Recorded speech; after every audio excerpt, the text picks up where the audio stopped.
सभी को नमस्कार। सभी का स्वागत है chemistry by Ramniwas Soiwal sir YouTube channel पर।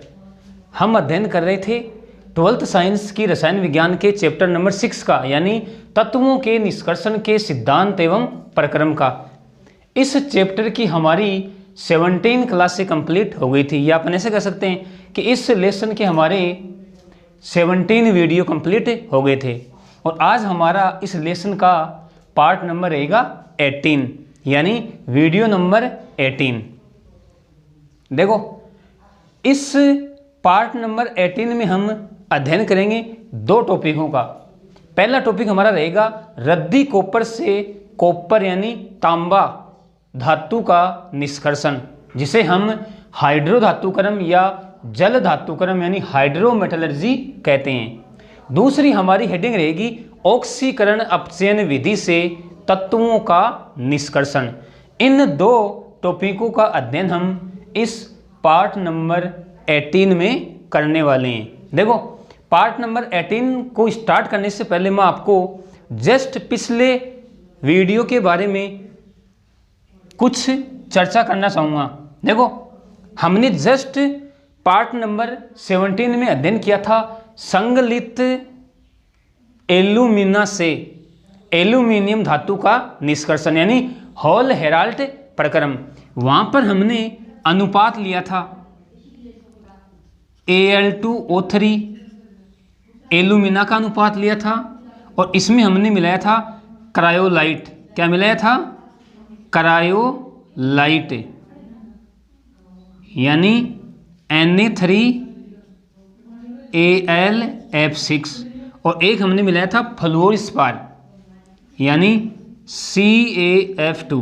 वीडियो के स्टार्टिंग में देखना आप, वहाँ पर मैंने अनुपात लिखा था। देखो, एल्यूमिना का अनुपात होता है 20%, और यहाँ पे 80% लिखा था मैंने। 80 नहीं होता, वो 60%, और ये 20%। तो इसको आप ठीक कर लोगे, यानी यहाँ पर आपको कोई कंफ्यूज नहीं होनी चाहिए।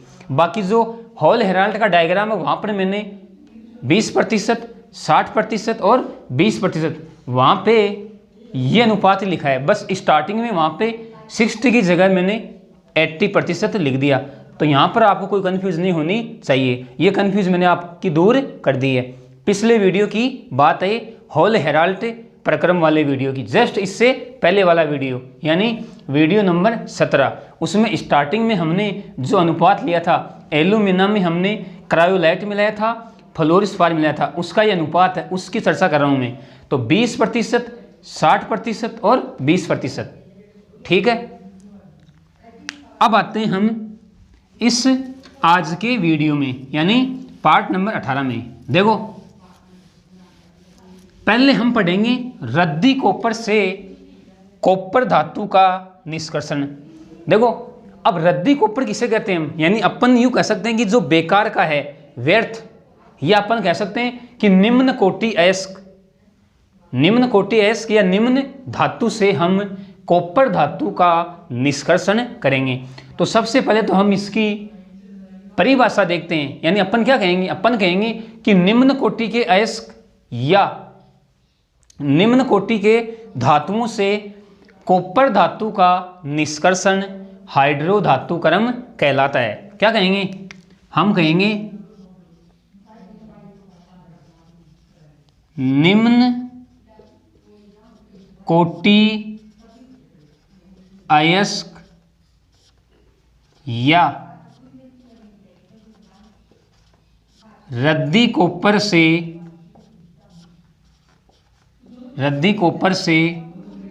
कॉपर धातु का निष्कर्षण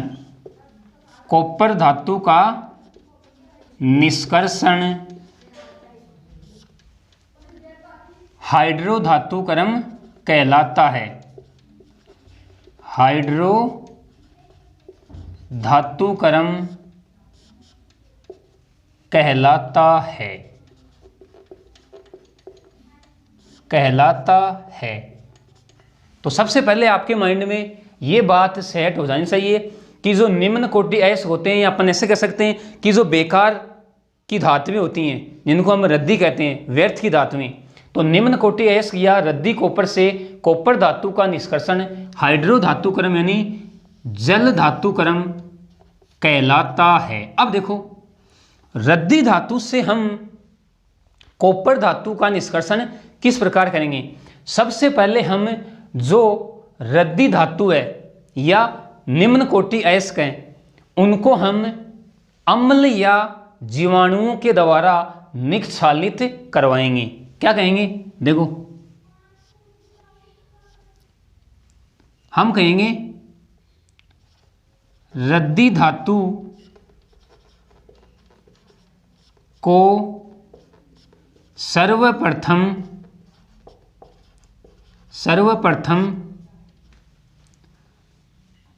अम्ल या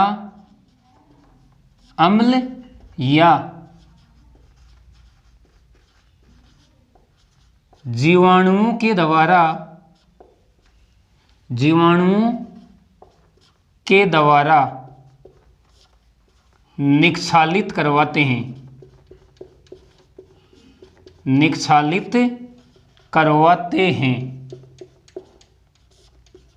जिससे यानी निक्षालित करवाने के बाद क्या होगा, जिससे Cu2+ आयन युक्त विलयन प्राप्त होता है। आयन युक्त विलयन प्राप्त होता है। देखो हमने क्या किया, हमने रद्दी धातु को या निम्न कोटि के अयस्क को लिया और उसको सर्वप्रथम अम्ल या जीवाणुओं के द्वारा निक्षालित करवाते हैं जिससे हमें Cu2+ आयन युक्त विलयन प्राप्त होगा। अब इस Cu2+ युक्त विलयन की अभिक्रिया हम करवाएंगे अपचायक पदार्थों के द्वारा, तो जिससे इस विलयन का अपचयन हो जाएगा और हमें कॉपर धातु प्राप्त हो जाएगी। क्या कहेंगे, हम कहेंगे इस विलयन की अभिक्रिया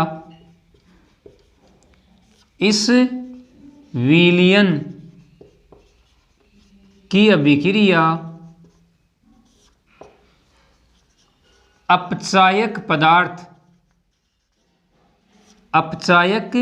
पदार्थ जैसे हाइड्रोजन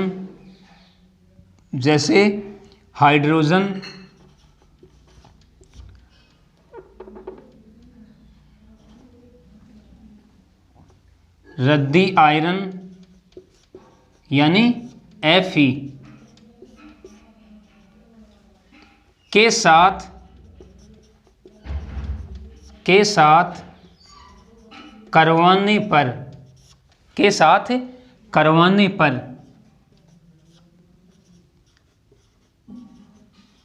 अपचयन के द्वारा कॉपर धातु प्राप्त होती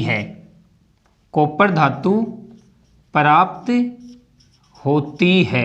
देखो हमारे पास Cu2+ युक्त विलयन है, यानी विलयन में क्या है, Cu2+ आयन है। उस विलयन की अभिक्रिया हम करवा रहे हैं हाइड्रोजन या रद्दी आयरन यानी Fe के साथ, तो उस विलयन का अपचयन हो जाएगा, यानी विलयन में जो Cu2+ आयन है उनका अपचयन हो जाएगा और हमें कॉपर धातु प्राप्त हो जाएगी। यानी हम अभिक्रिया लिख सकते हैं Cu2+ विलयन में है तो एक्वस प्लस हाइड्रोजन गैस अपचयन हो जाएगा इसका, तो मैं यहाँ पे लिख रहा हूँ अपचयन, और हमें Cu धातु प्राप्त हो जाएगी और 2H+ विलयन में चले जाएंगे। ये हमें कॉपर धातु प्राप्त हो गई। इसी प्रकार हम Cu2+ आयनों का अपचयन करवा सकते हैं Fe के साथ। रद्दी आयरन तो भी इसका अपचयन हो जाता है। और हमें कॉपर धातु प्राप्त हो जाती है Fe2+। ये लो, ये हमने रद्दी कॉपर से कॉपर धातु का निष्कर्षण कर लिया। क्या कहा हमने सबसे पहले कि निम्न कोटि अयस्क या रद्दी कॉपर से कॉपर धातु का निष्कर्षण हाइड्रो धातु क्रम कहलाता है। रद्दी धातु को सर्वप्रथम अम्ल या जीवाणुओं के द्वारा निक्षालित करवाते हैं, जिससे Cu2+ आयन युक्त विलयन प्राप्त होता है। फिर इस विलयन की अभिक्रिया अपचायक पदार्थ जैसे हाइड्रोजन H2 रद्दी आयरन Fe के साथ करवाने पर अपचयन के द्वारा कॉपर धातु प्राप्त होती है। ये हमने अभिक्रिया दिखाई है। Cu2+ आयन है, हाइड्रोजन के द्वारा इसका अपचयन हो जाएगा तो हमें कॉपर धातु प्राप्त हो जाएगी। विलयन में हाइड्रोजन आयन चले जाएंगे यानी 2H+ आयन। इसी प्रकार हम Cu2+ आयनों का अपचयन रद्दी आयरन के द्वारा भी करवा सकते हैं तो हमें कॉपर धातु प्राप्त हो जाएगी और Fe2+ आयन विलयन में चले जाएंगे। तो इस प्रकार हम रद्दी कॉपर से कॉपर धातु का निष्कर्षण करवा सकते हैं। अब देखो यहाँ पर हम इन Cu2+ आयनों का अपचयन जिंक धातु के द्वारा भी करवा सकते हैं। जिंक धातु के द्वारा, क्योंकि आयरन की तुलना में जिंक धातु अधिक क्रियाशील होती है। इसका मतलब Cu2+ आयनों का शीघ्रता से जिंक के द्वारा अपचयन हो जाता है, लेकिन हम यहाँ पर जिंक न लेकर आयरन लेंगे। क्यों? क्योंकि आयरन की तुलना में जिंक महंगा होता है। हमें आयरन तो आसानी से उपलब्ध हो जाता है यानी सस्ता होता है, लेकिन जिंक महंगा होता है। इसलिए यहाँ पर Cu2+ आयनों का अपचयन करवाने के लिए आयरन उपयुक्त होता है। इस बात को भी आप ध्यान में रखोगे। अब देखो, ये तो हमारी हुई इस वीडियो की पहली हेडिंग कि रद्दी कॉपर से कॉपर धातु का निष्कर्षण किस प्रकार करते हैं। और अब हमारी दूसरी हेडिंग है ऑक्सीकरण अपचयन विधि से तत्वों का निष्कर्षण।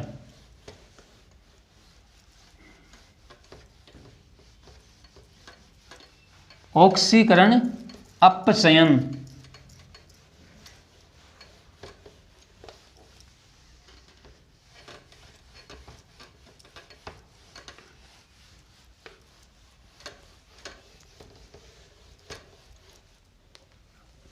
अब हम अगली हेडिंग ले रहे हैं ऑक्सीकरण अपचयन विधि से तत्वों का निष्कर्षण। यानी अब हमारी हेडिंग क्या रहेगी? ऑक्सीकरण अपचयन विधि से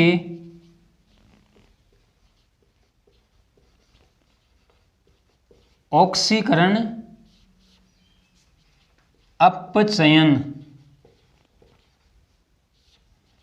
विधि से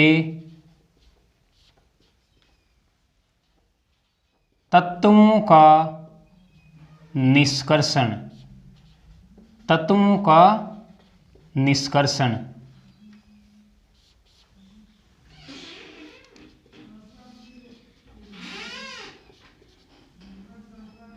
देखो, हम ऑक्सीकरण अपचयन विधि के द्वारा भी तत्वों का निष्कर्षण करवा सकते हैं, लेकिन ध्यान रखोगे ऑक्सीकरण अपचयन विधि के द्वारा अधातु तत्वों का निष्कर्षण किया जाता है। क्या कहेंगे हम कहेंगे इस विधि के द्वारा, इस विधि के द्वारा अधातु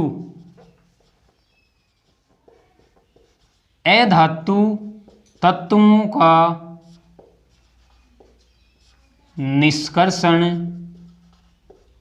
अधातु तत्वों का यानी बेसिकली हम अधातु तत्वों का निष्कर्षण ऑक्सीकरण अपचयन विधि के द्वारा करवाते हैं। तो यही कहा हमने कि इस विधि के द्वारा अधातु तत्वों का निष्कर्षण करवाया जाता है, करवाया जाता है।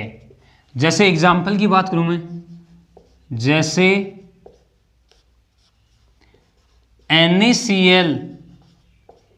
NaCl के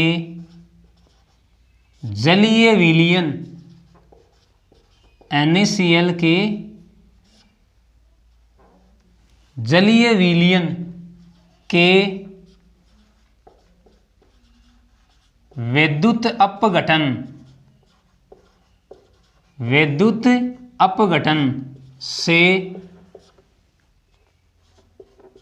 क्लोरीन का निष्कर्षण,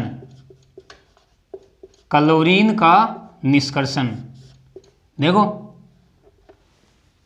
विद्युत अपघटन करवाएंगे, यानी विद्युत अपघटन के दौरान कैथोड पे अपचयन होगा और एनोड पे ऑक्सीकरण होगा, इसीलिए इसका नाम है ऑक्सीकरण अपचयन विधि। ऑक्सीकरण अपचयन विधि से, यहां पे से है, ठीक है। तो हमने क्या कहा कि इस विधि के द्वारा अधातु तत्वों का निष्कर्षण करवाया जाता है। एग्जाम्पल यह है मैंने NaCl के जलीय विलयन के विद्युत अपघटन से क्लोरीन का निष्कर्षण। तो अब हमारी हेडिंग क्या रहेगी? हमारी हेडिंग रहेगी NaCl के जलीय विलयन, समझना आप, NaCl के जलीय विलयन से Cl2 का निष्कर्षण, Cl2 का निष्कर्षण।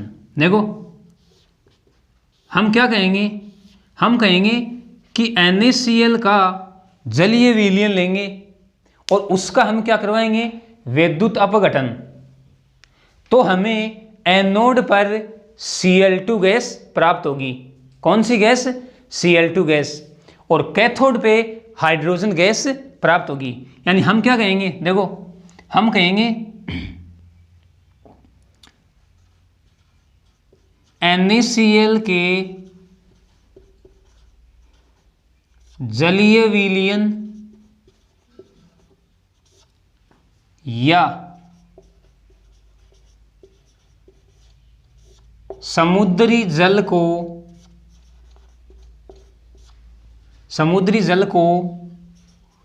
ब्राइन विलयन कहते हैं। इस नाम को आप ध्यान में रखोगे, ब्राइन। अरे भाई समुद्र के जल में NaCl होते हैं विद्युत अपघटन के रूप में, तो NaCl के जलीय विलयन या समुद्री जल को ब्राइन विलयन कहते हैं। इस बात को आप ध्यान में रखोगे। तो हम ऐसे भी कह सकते हैं कि ब्राइन विलयन से क्लोरीन का निष्कर्षण, तो ब्राइन विलयन कहते हैं, ब्राइन सॉल्यूशन कहते हैं।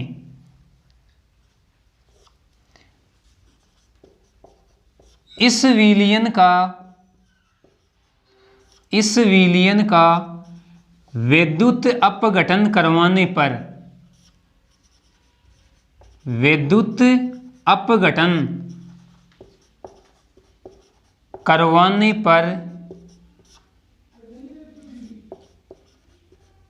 एनोड पर क्या कहेंगे, एनोड पर Cl2 गैस,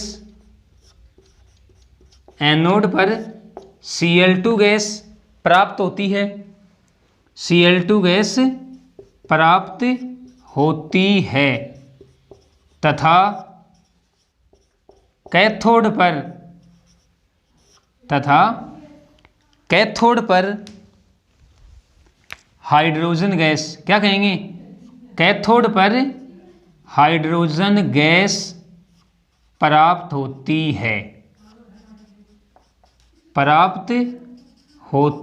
है, देखो हमने क्या कहा, हमने ये कहा कि NaCl का जलीय विलयन या समुद्र का जलीय विलयन ब्राइन सॉल्यूशन कहलाता है। ये बात सबसे पहले आपको समझ में आ जानी चाहिए। इस विलयन का विद्युत अपघटन करवाने पर एनोड पर Cl2 गैस तथा कैथोड पर हाइड्रोजन गैस प्राप्त होती है। याद करो हमने इलेक्ट्रोकेमिस्ट्री वाले लेसन में जब इलेक्ट्रोलाइसिस की प्रक्रिया का अध्ययन किया था वहाँ पर भी मैंने आपको ये एग्जाम्पल बताया था, NaCl के जलीय विलयन का विद्युत अपघटन। और वहाँ पर भी हमने यही कहा था कि एनोड पर Cl2 गैस और कैथोड पर हाइड्रोजन गैस मुक्त होती है। अब देखो विद्युत अपघटन के दौरान कौन कौन सी अभिक्रियाएं होती हैं। तो सबसे पहले हम बात करते हैं NaCl के जलीय विलयन की। ये है NaCl का जलीय विलयन और मैं इसका करवा रहा हूं विद्युत अपघटन। विद्युत अपघटन देखो जलीय विलयन है, इसका मतलब यहां पर जल भी उपस्थित है। ये टूटेगा किसमें, Na प्लस Cl माइनस, और अब ये रहा हमारा जल H2। इसका भी क्या होगा, विद्युत अपघटन। विद्युत अपघटन और ये भी टूट जाएगा, ये टूटेगा H प्लस OH माइनस। अब बात करते हैं हम इलेक्ट्रोडों पर होने वाली अभिक्रियाओं की। देखो पहले बात करता हूं मैं कैथोड की। कैथोड पर, अरे भाई कैथोड ऋणात्मक इलेक्ट्रोड होता है, इसका मतलब उसके पास तो कौन जाएंगे, धनायन जाएंगे। अब धनायन भी यहाँ पे दो प्रकार के हैं, Na प्लस और H प्लस। ध्यान से समझना, कैथोड पर जाएंगे H प्लस यानी 2H प्लस 2 इलेक्ट्रॉन और ये हाइड्रोजन गैस मुक्त करेंगे। अब देखो Na प्लस और H प्लस दोनों यहाँ पे धनायन है। हमें पता है कि H प्लस का विभव Na प्लस के विभव से अधिक होता है, इसलिए कैथोड पर H प्लस आयन पहुँचेंगे और हाइड्रोजन गैस को मुक्त करेंगे। इस बात को आप ध्यान में रखोगे। तो ये तो बात हुई कैथोड की। अब बात करते हैं एनोड की। एनोड पर देखो, चाहो तो आप आगे लिख लो, यहाँ पे अपचयन हुआ है यानी अपचयन अभिक्रिया संपन्न हुई है। कैथोड पे अपचयन अभिक्रिया होती है, यह आपको ऑलरेडी पता है। अब बात करते हैं एनोड की। एनोड क्या होता है, धनात्मक इलेक्ट्रोड। इसका मतलब इसके पास कौन आएंगे, ऋणायन आएंगे। और वही बात यहां पर भी ऋणायन दो प्रकार के हैं, OH माइनस और Cl माइनस। अब समझना, एनोड पर आएंगे Cl माइनस आयन और Cl2 गैस मुक्त कर देंगे 2 इलेक्ट्रॉन त्याग कर, यानी यहां पर Cl माइनस आयनों का क्या हुआ है, ऑक्सीकरण। तो मैं यहां पे लिख दूं ऑक्सीकरण। अब समझो आप कि यहां पर एनोड पर Cl माइनस आयन ही क्यों आए। देखो OH माइनस आयन, यानी अपन कह सकते हैं कि जल के OH माइनस आयन का विभव Cl माइनस आयन के विभव से कम होता है। क्या बताया मैंने, कम होता है। इसलिए एनोड पर कौन जाना चाहिए, OH माइनस आयन। लेकिन OH माइनस आयन नहीं जाएगा। क्यों नहीं जाएगा, क्योंकि जो ऑक्सीजन गैस बनेगी उस ऑक्सीजन का अपन कहेंगे ओवर वोल्टेज अधिविभव होने के कारण इस एनोड पर Cl माइनस आयन पहुंचेंगे और Cl2 गैस मुक्त करेंगे। इस बात को भी आप ध्यान में रखोगे। यहाँ पर एनोड पर OH माइनस आयन नहीं पहुँच के Cl माइनस आयन पहुँचेंगे। और क्यों पहुँचेंगे, कारण मैंने क्या बताया, ऑक्सीजन का अधिविभव यानी ऑक्सीजन का ओवर वोल्टेज। ठीक है ना, तो इसको भी आप ध्यान में रखोगे। अब देखो इस अभिक्रिया के लिए कंडीशन क्या है, कंडीशन ये है कि जो बाह्य विद्युत वाहक बल है, बाह्य विद्युत वाहक बल, इसका मान 2.2 वोल्ट से अधिक होना चाहिए। क्या बताया मैंने कि इस अभिक्रिया को संपन्न करवाने के लिए जो बाह्य विभव है, अरे हम इलेक्ट्रोड नहीं लगाते हैं क्या, इलेक्ट्रोड लगाकर विद्युत धारा प्रवाहित करते हैं, तो बाह्य विद्युत वाहक बल का मान 2.2 वोल्ट से अधिक होना चाहिए। अब देखो, ये तो हमने अलग अलग बात की, अब हम संपूर्ण अभिक्रिया की बात करते हैं कि संपूर्ण अभिक्रिया किस प्रकार से संपन्न होगी। तो मैं यहां पे लिख रहा हूं संपूर्ण अभिक्रिया, देखो 2Cl माइनस, ये तो है एक्वस, प्लस 2H2O, तो हमारे पास क्या मिलेगी, देखो एक तो मिलेगी Cl2 गैस, एक मिलेगी हाइड्रोजन गैस, और साथ में 2OH माइनस आयन। तो इस समग्र अभिक्रिया को भी आप ध्यान में रखोगे। हम इसको समग्र अभिक्रिया कह सकते हैं या संपूर्ण अभिक्रिया भी कह सकते हैं। तो ये तो बात हुई NaCl के जलीय विलयन से Cl2 के निष्कर्षण की।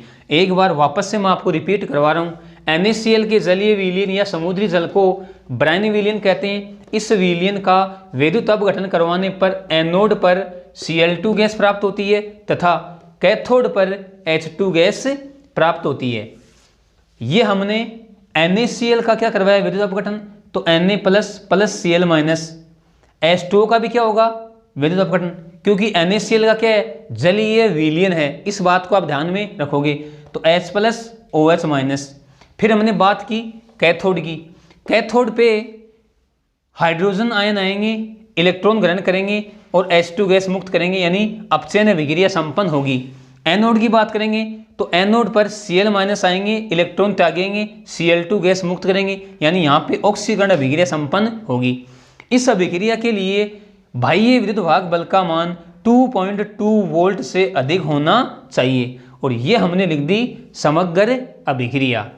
तो ये तो बात हुई NaCl के जलीय विलयन से Cl2 का निष्कर्षण।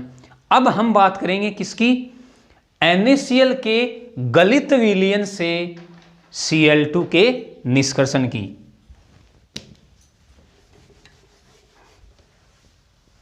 अब देखो, अब हम NaCl के गलित विलयन की चर्चा करेंगे, यानी अपन कह सकते हैं कि NaCl के गलित विलयन के विद्युत अपघटन से भी Cl2 का निष्कर्षण होता है।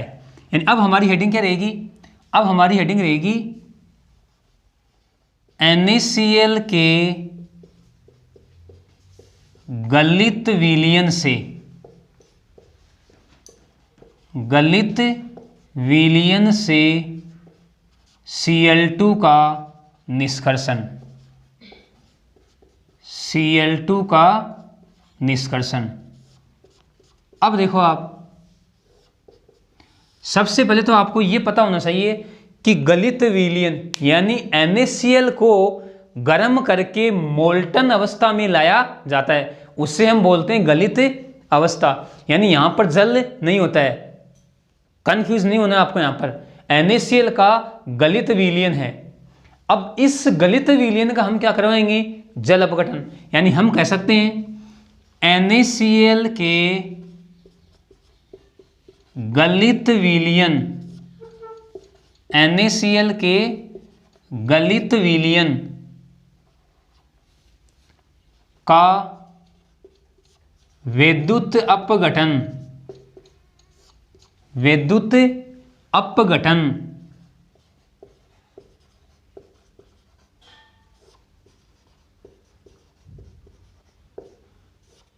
करवाने पर भी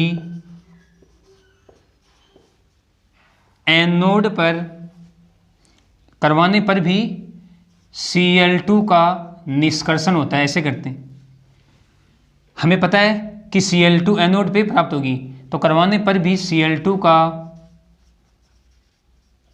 निष्कर्षण होता है, होता है। अब बात करते हैं अलग अलग इलेक्ट्रोड की। कैथोड पे तो हमें प्राप्त होगी सोडियम धातु, यानी हम क्या कहेंगे, हम कहेंगे कैथोड पर सोडियम धातु प्राप्त होती है, सोडियम धातु प्राप्त होती है, तथा एनोड पर Cl2 गैस प्राप्त होती है, तथा एनोड पर Cl2 गैस प्राप्त होती है।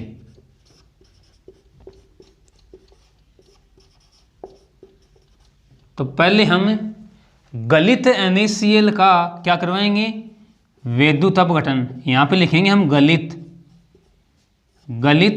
NaCl, और हम करवा रहे हैं इसका विद्युत अपघटन, विद्युत अपघटन। टूटेगा ये Na+ Cl- आयनों में। अब यहाँ पे जल नहीं है, यानी केवल क्या है, Na+ और Cl- आयन। अब बात करते हैं पहले हम कैथोड की। कैथोड पर कौन आएंगे, कैथोड ऋणात्मक इलेक्ट्रोड होता है, यानी इसके पास जाएंगे Na+ और इलेक्ट्रॉन ग्रहण करेंगे और सोडियम धातु हमें प्राप्त हो जाएगी, यानी हम लिख सकते हैं अपचयन। फिर बात करते हैं एनोड की। एनोड होता है धनात्मक इलेक्ट्रोड, यानी इसके पास आएंगे Cl- आयन, और हम कह सकते हैं हाफ Cl2 प्लस 1 इलेक्ट्रॉन, और ये क्या हुआ है, ऑक्सीकरण।